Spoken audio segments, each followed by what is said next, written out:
চারদিকে কেবল সুনীল ছেত্রী এক ছেত্রী বাংলাদেশকে মাটির সাথে মিশিয়ে দিবে এই ভয়ে হাভিয়ের কাবরেরা হামজা জামালদের টেবিলে সেভাবেই ছক কষছেন। শুধু ছেত্রীকে থামাতেই করছেন পরিকল্পনা।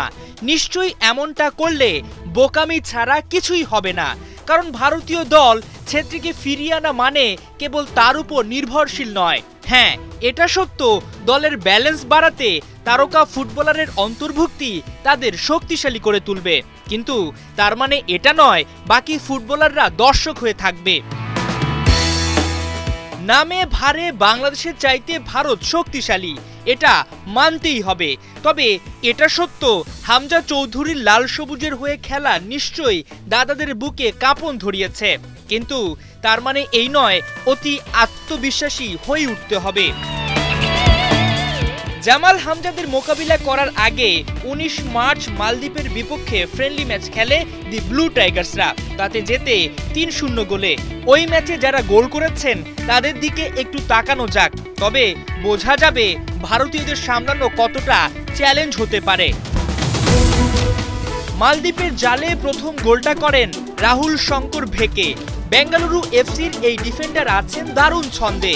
ইন্ডিয়ান সুপার লিগ ২০২৪-২৫ মৌসুমে সেরা ডিফেন্ডারদের মধ্যে তিনি আছেন। ২২ ম্যাচে তার পাসের সংখ্যা ১০৩২।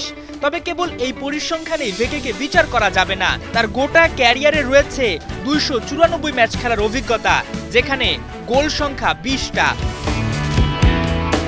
দ্বিতীয় গোলদাতা ছিলেন লিস্টন কোলাসো। মোহনবাগান সুপার জায়ান্টের মিডফিল্ডার এবারের ইন্ডিয়ান সুপার লিগে ২৪ ম্যাচে ২৩ বার গোলের সুযোগ তৈরি করেছেন।